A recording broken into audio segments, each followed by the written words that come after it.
Здравствуйте. У нас в гостях сегодня известный хирург, герой Кыргызстана Эрнст Хашимович Акрамов.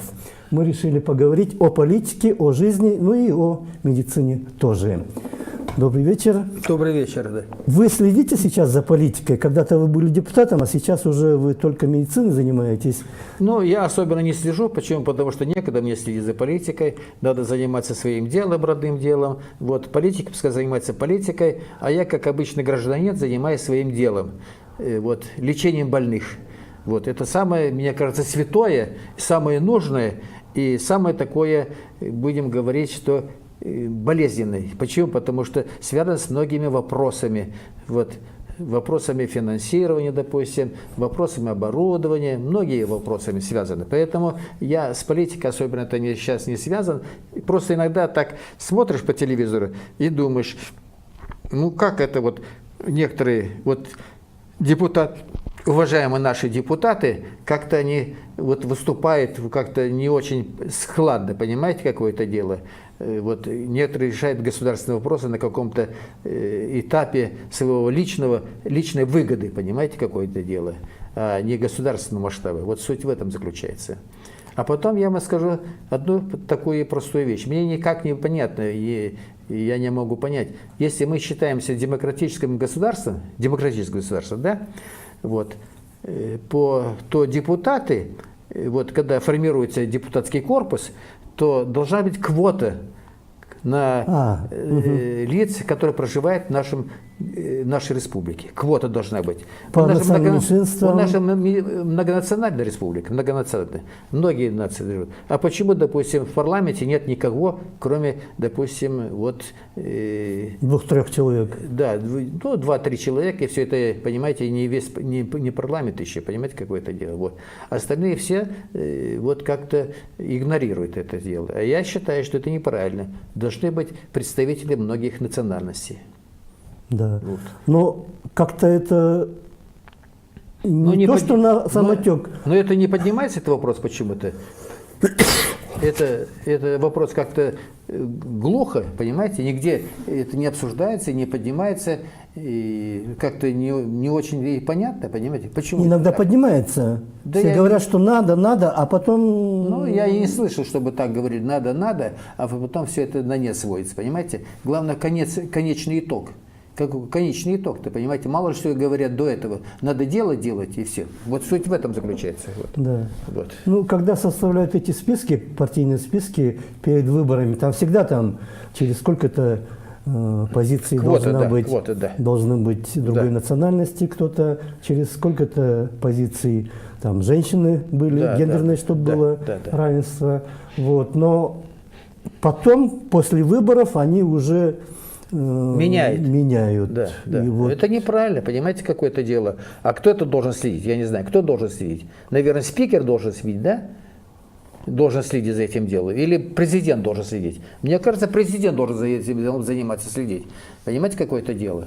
Он для чего-то сидит. Он же глава государства, он даже все регулирует. Он не может, допустим, парламент в одну сторону, а он в другую сторону. Они должны совместно работать.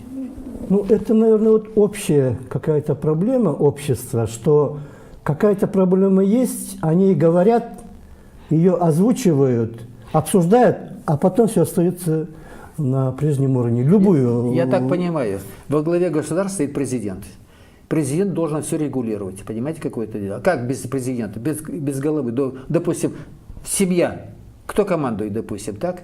Это мужчина, муж командует все это глава дело. Семьи. А если муж будет по одному, жена по другому, дети по третьему, что это за общество будет? Что за семья? То же самое здесь. Потому что глава государства – это президент. Он должен контролировать в меру того положенного, как должно полномочий. Быть. Да, как должно быть, понимаете, какой-то. Вот суть в этом заключается. Он не должен отстраняться от всех дел-то.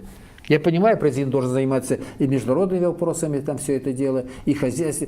Есть премьер-министр, который должен заниматься хозяйственными вопросами, да? Но в меру своих обязанностей. Но президент должен контролировать, правильно ли? И кадровые вопросы тоже должен заниматься президент. Понимаете, какое это дело? Следить, кого надо, кого не надо. Вот тут возникает довольно сложный такой вопрос. Когда им лично что-то надо, или не одному человеку, а какой-то группе лиц, которые у власти, они добиваются обязательно конечного результата. Когда им лично, вот этим некоторые группы, Понятно, да. они только сотрясают воздух, говорят, что это надо, или там что-то такое нужно, и дальше ничего. А вот я же повторяюсь, а для чего нужен президент? Вот президент должен и контролировать все это дело, понимаете? А что получается? Разброс. Это лебедь, рак и щука, да? Все в разные стороны. Тогда какой будет порядок? Никакого порядка не будет. Именно президент должен контролировать и наводить порядок в этом плане. Вот, президент. Он глава государства. Он не только должен заниматься международными вопросами, но и внутри государства. У нас есть еще премьер-министр, да? Но премьер-министр тоже должен прислушиваться к той политике президента, которой он занимается этим вопросом. А вот такого фундаментального такого нет у нас, как бы сказать, диссонанса, да, что говорят с трибуны все, включая президента и всех других там министров и депутатов, одно, а поворачивается, сходят с трибуны или там поворачиваются к своим делам и делают совершенно другое. Но это преступное деяние. А для чего тогда президент? Для чего? Если, допустим, приняли одно, а делают другое. Он должен все это приостановить? Много красивых вещей говорится с трибуны. Ну вот то, что говорит, значит, это надо в жизни внедрять все это дело. Так не так? Так. А если это не внедряется, кто виноват? Кто? Кто говорил или кто не выполнил? Вот президент и должен контролировать все это дело. Угу. Ну, мы оказываемся в таком вот каком-то замкнутом кругу. Они говорят, а люди не выполняют. Может быть...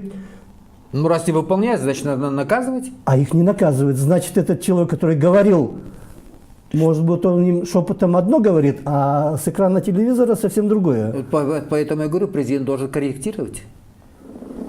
А если он это не корректирует, кто значит, его должен корректировать? Значит, он не должен это место занимать в правительстве, в парламенте, где? Не должен занимать, и все. Угу. Ну а как это все наладить? Вот это есть искусство президента. Да. Это есть искусство. Он как дирижер. Понимаете, какое это дело? Оркестр может без дирижера? Нет, не может. Понимаете, какое это дело? Тогда что, каждый будет по-своему играть. И все. А дирижер, он дирижирует, кто как играет, какой инструмент, как это делает. То же самое и здесь. Вот. Это искусство управления. Это искусство. Тонкое искусство. Это тонкое искусство. Естественно, конечно, тонкое искусство. Он должен знать все абсолютно. Все. С самых низов и до верху. Все должен знать. Кто, где, куда и зачем. И все. А раз это не происходит... Ну, значит, не соответствует. И все. Значит, не соответствует. Вот, например, приняли программу устойчивого развития. Национальную программу устойчивого развития. Да? По многим пунктам она не была выполнена. Некоторые даже называют цифры около 30% только выполнено за 4 года. А почему не было выполнено? Вот этот вопрос Почему? Почему? Значит, каждый должен отвечать за свою функцию. Каждый должен. Если это он не отвечает за свою функцию, почему он там сидит? Надо менять. Менять надо кадры. И все. Кстати, меняются кадры. Надо. И все хуже становится. Так нет, по некоторым надо же позициям. менять, чтобы это было не хуже, а было, чтобы лучше и лучше и лучше. Надо менять. Незаменимых людей нет.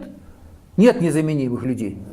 А почему у нас тогда так получилось? Вот задали этот вопрос, задали. Почему у нас программа национальная программа устойчивого развития выполнена всего на 30%? Там. А кто виноват? Вот надо виновников, эти виновники должны понести ответственность, и все. А они не говорят, кто виноват. А вот надо говорить.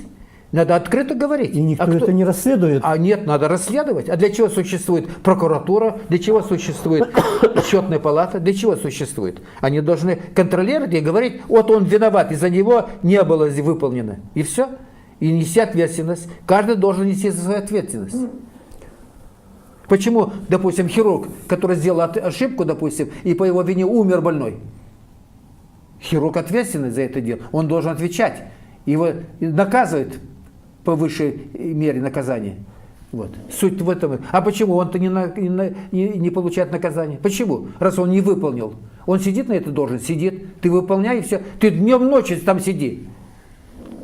Надо сидеть днем и ночью, работать там.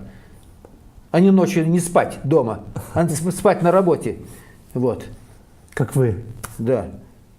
Но вот этот вопрос задали, почему она не выполнена.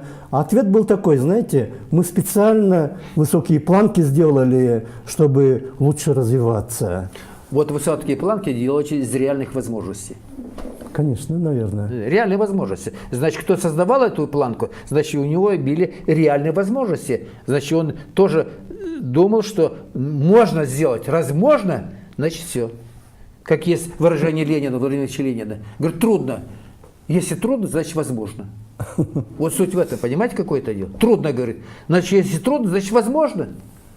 Тогда говорит, что невозможно. Тогда не надо поднимать планку до невозможности. Понимаете, какое это дело?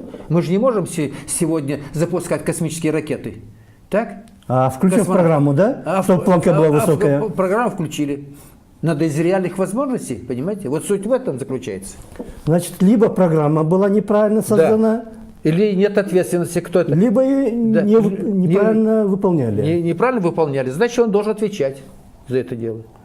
Но у нас почему-то никто никогда... А это очень плохо, поэтому это мы и не можем достичь определенного уровня. Да, никто почти не отвечает. Почему не отвечает? Значит, он сидит на это он должен отвечать, и все. Вот как это сделать, добиться, почему-то у нас получается, А почему? Потому что руководитель должен быть таким строгим и знать, что нельзя этого делать. Расхлябанности нельзя быть. Строгим не только к другим, но и к себе. Но вот этого пока... Вот при Сталине была такая расхлябанность, да? Ну там много чего было. Другого было расхлябанность? Нет, конечно. Сказано сделать и сделать все. Нет, не может, значит, все. Убирает его. Все. То же самое здесь. Никаких родственников не должно быть. Никакой клановости не должно быть. Понимаете, клан. У нас кланы и родоплеменные отношения. Никакого отношения не должно быть. Ни родоплеменных отношений, ни клановости. Никакого ничего не должно быть. Понимаете, должна быть честная работа. И больше ничего. Но почему-то у нас не получается. Так это плохо. Это плохо. Да. Должен быть контроль. И все. Тогда, может быть, мы говорим о прогрессе нашего государства. Вот если сравнивать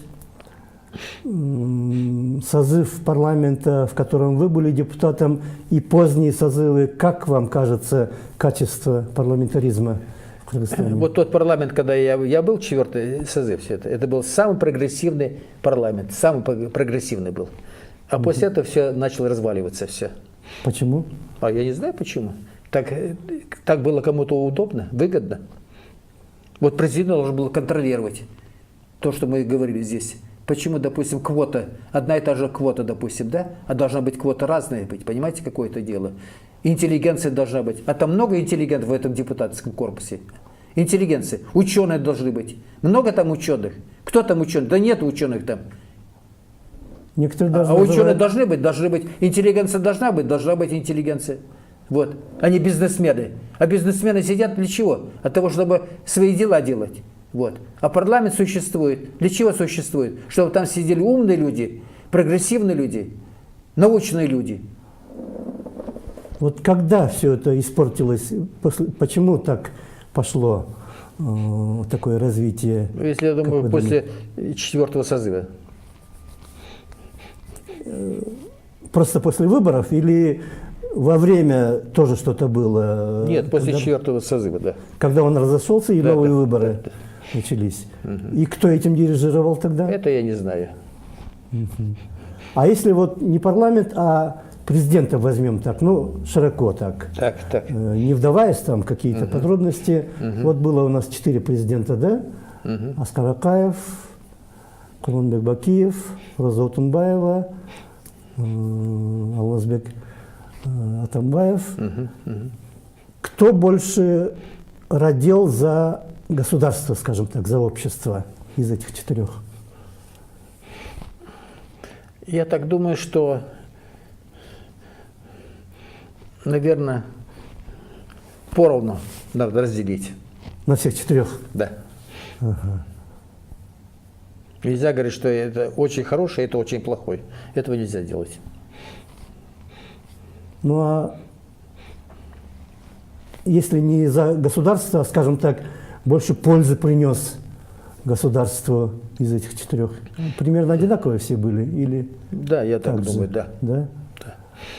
Но один из них сидел 15 лет, другой 5 лет, Роза Отунбаева 1,5 года. Последний президент 6 лет. Нет, кто 1,5 года сидел, что с нее спрашивать-то? Там трудно было, там да время было такое, да. Какой спрос с нее 1,5 года сидел, что ты можешь? Нет, это надо начать вникнуть в все это дело, понимаете? Окунуться в эту кашу, будем говорить, и потом разобраться, где мухи, а где каша. Понимаете, какое это дело? Вот. Вот еще Акаев говорил, что коррупция дошла до 7-го этажа. 7-й этаж – это этаж, где сидел сам президент, да? Да. И сейчас все так же говорят, и даже, наверное, уже свыклись с этим выражением, что коррупция до 7-го этажа дошла. Что можно было бы сделать, чтобы эту коррупцию хоть как-то снизить? Как вам кажется? Ну, я не могу так конкретно говорить сейчас, потому что я в правительстве не работал, никогда в правительстве не работал.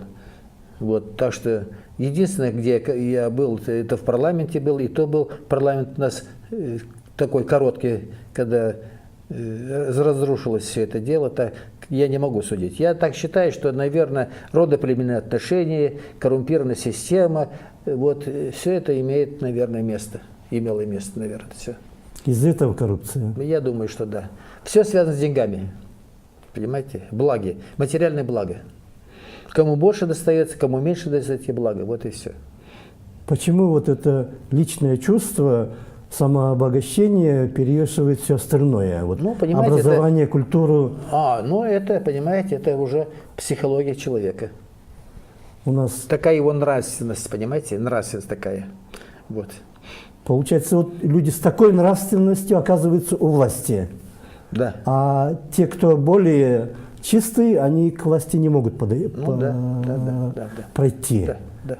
Это как можно было бы, как вам кажется, изменить саму ситуацию? Ну, я не знаю, это, наверное, очень долгое время надо, чтобы психологически изменить нравственное состояние человека. Но вот сразу после распада СССР был такой некоторый духовный подъем, да? Что вот образование было достаточно высокого уровня, культура тоже была достаточно высокого уровня. Не хватало свободы какой-то политической, наверное, да? Вот все-таки политзаключенные были, там репрессии, авторитарный режим. Если бы в этот момент сохранить этот уровень культуры, уровень образования и вообще использовать этот дух, который все-таки вот мы добились независимости, и вместе все это соединить, могло ли быть наше общество другим стать, например? Это веяние времени. Это все веяние времени. Потому что мы копировали другие республики, копировали другие страны, копировали. И что получилось? Что получилось? Не совсем понимаете? Получилось. Но прежде чем что-то копировать, надо иметь всего базу. Понимаете? А как без базы? Как без базы? Ну, получается, мы должны пройти все ступени, которые прошли, допустим, там Германия. Да. Начиная там со средних Англия, веков. допустим, да. Но не обязательно иногда посмотреть и по этому подобию сделать, как, например, в Японии сделали, или там Сингапур, Тайвань, там, я не знаю. Не обязательно проходить все, что прошли все другие, если это уже известно. Можно было бы этот опыт перенять и сделать... Вы правильно сказали, перенять. Хорошо, если, допустим, человек догадался, то уж надо перенять. А если нет, и начинает по-своему делать. По-своему делать. Вот результат по-своему. Каждый считает по-своему надо делать. Что так неправильно, а вот надо по-своему делать. И все. Надо иметь исторический опыт в этом плане. А для этого нужна грамота. Грамота должна быть. Понимаете, какое-то дело? А если грамоты нет, а что он может делать? То есть это зависело от уровня развития вот этого человека, который находился, или от общего уровня, или и то, и другое? Общее сказывается на личном, понимаете? А народ что такое? Народ – это толпа. Толпа. Они не понимают совершенно абсолютно. Понимаете? Ура, и пошел вперед. А что ура? За что? Куда? Чего? Это как раньше было в магазине. Стоит очередь, прибывает, кто последний? Я. А зачем стоять? Он не понимает. А потом спрашивает, а что там продают? Что продают? А он не знает, надо ему, не надо. А стоит, ага, это и есть толпа, понимаете? Вот суть в этом. Это синдром толпы называется. Уровень образования тогда вот, сразу после распада СССР и сейчас, как вам кажется? Мне кажется, не кажется, я так убежден, что уровень образования до распада был намного выше, чем сейчас. Намного выше. А уровень культуры? А? Уровень культуры? Тоже упал. Упал. Это две такие базовые могут, ну и влияют, наверное, насколько повлияли на нашу нынешнюю ситуацию? А как же? Образование – это свет, понимаете? А не образование – это тьма. Тьма. Суть заключается в чем-то. Сейчас появились так называемые контрактники. Так, заплатил деньги и учится. Надо, а ему это не надо. Понимаете, какое-то дело. Ему воткнули все. Потом получил диплом, он выходит, а он ничего не знает. Он ничего не соображает. А в дипломе все есть. Потому что отметки все есть. Потому что деньги там. Понимаете, какое-то дело. Деньги все решает. Почему преподаватели идут на такое? А почему? Потому что преподаватель получает $100-150 в месяц. Дайте ему $10 тысяч. Он будет по-другому вести. Автоматически? Он будет по-другому. Дай ему такую зарплату. И сказать, чтобы уровень был совершенно абсолютный. Он будет всеми заниматься днем и ночью. Понимаете, какое-то дело? А кто будет за $200 или за $150 там выматывать себе? Зачем это надо? Получается... Потому что опустили. Ниже канализации опустили все это дело. Власти. Да, опустились. Зачем это так делать? Потому что зарплата такая. Это выгодно властям? Ну, я не знаю, выгодно, не выгодно, наверное. Они себе делают очень хорошие зарплаты. Себе хорошие. Но вот, чтобы уровень образования был ниже, чтобы уровень культуры был ниже, управлять же легче. Ну да, может быть, с одной стороны, может и легче, да. Может быть, это специально остаточный принцип, он не просто остаточный, а он специально такой остаточный принцип финансирования. Глупым народом легче управлять. Да. Может быть, это так делается. Ну вот как вы думаете, что нужно сделать, чтобы вот переломить такую ситуацию? Ну, это очень сложный вопрос. Понимаете, здесь в беседе за какие-то минуты нельзя говорить, понимаете? Это очень сложный вопрос. То есть, можно так сказать, что то, что собиралось много лет ложками, мы расплескали большой ложкой, а чтобы снова вернуться в то состояние, наверное, очень сложно. Я хочу сказать простую вещь, то, что вы мне напомнили. Я знаю многих людей, которые занимали очень хорошие должности, очень грамотные были, очень грамотные, высокие знания были во всех отношениях. Их потом поснимали, и все остались без работы. Все. Почему? Их не используют. Почему? Надо их использовать, а они не используют. Взяли и выкинули, и поставили своих. Вот и все. Поэтому они были неугодны кому-то. Вот и все. То есть, честно... От неугодности это никакого значения не имеет. Угодно, не угодно. Самое главное, профессионализм должен быть. Если он профессионал высокого класса, вот его надо поощрять. Его надо дать ему возможность, чтобы он все свои знания в реале употребил все это дело. Так или не так? Так. Ну, наверное, так, да. Да. Понимаете? А что получается? Если, допустим, я не симпатичен, значит, меня надо убрать, что ли, интересно, да? Главное, профессионализм надо судить этого человека. Насколько он профессионален в своей работе, в своих деяниях. Ну, получается, те люди, которые приходят к власти разными путями, через выборы, на выборах мы должны выбирать действительно того человека или ту партию, или тех депутатов, которые действительно могли бы и смогли бы поднять страну. Но почему это мы выбираем других? Общество. А кто командует? Вот у него надо спросить. Вот и все. И кто у нас командует? А? И кто у нас командует? Ой, извините, сейчас.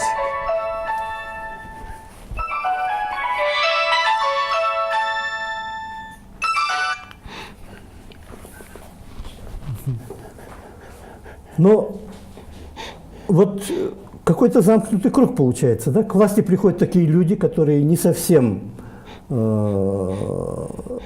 их намерения соответствуют тому, что они обещали, или то, что должно быть для развития, а потом они уже командуют всем дальнейшим процессом, и вот это в каком-то роде отрицательный отбор, да? Вот как у Дарвина было, естественный отбор, там самые лучшие, самые приспособленные, самые прогрессивные растут вверх, а у нас получается какой-то в обратную сторону отбор. Можно так сказать? Ну, я хочу сказать одну простую вещь. Понимаете, суть заключается в том, что поскольку будет у нас еще такое мышление, где родоплеменные отношения имеют главную генеральную линию, толку никакого не будет. А у нас они сейчас сильно играют, да, роль? Сколько угодно. Ты откуда? Даже спрашивают, ты какой? Из Сыкурский? Ага. А ты откуда? Ты Нарынский? Ага. Ты откуда? Ты Оржский? Ты Желобацкий? Такой. Какое это имеет значение? Какое значение имеет? Ты откуда? Главное, что его профессиональные данные должны быть на высоком уровне. А то не имеет значения, какой ты. Таласский или Чонарыкский, или, я не знаю, какой там, или Токмакский. Какое это имеет значение? Никакого значения. Нет. Это в первую очередь значение. И вот родоплеменные отношения, они диктуют. Понимаете? Вот любого чиновника найдите, высшего чиновника, да? Обязательно, если покопаться, найдутся у него родственники, которые тащили его на эту должность. Обязательно идут. Угу. Ну, получается, мы совсем на чуть ли не феодальном уровне развития оказываемся. Я не хочу сказать, что на феодальном уровне, но я хочу сказать, что это вопрос очень сложный и требует очень такого долгого времени. В Японии, например, многие корпорации основаны на именно родоплеменном принципе. Вот там одна корпорация, там одни из одного региона, другой корпорации, другие. Но они смогли все это строиться в современный мир и современные... Я не знаю, в Японии я не был, я не знаю японскую культуру и структуру, я не знаю, я не могу судить о Японии, я не могу. Но я знаю, что родоплеменные отношения, они страшно тормозят развитие общества. В Кыргызстане? Да. Угу. Спасибо большое. Нам говорят, что уже время наше подходит к концу. Мы сегодня обсуждали вопросы некоторые политики, некоторые вопросы политики, да, некоторые вопросы, некоторые вопросы коррупции жизни и медицины с известным хирургом, экс-депутатом Джорджа Кеңеша, героем Кыргызстана Энстом Хашимовичем Акрамовым. До свидания. Спасибо большое.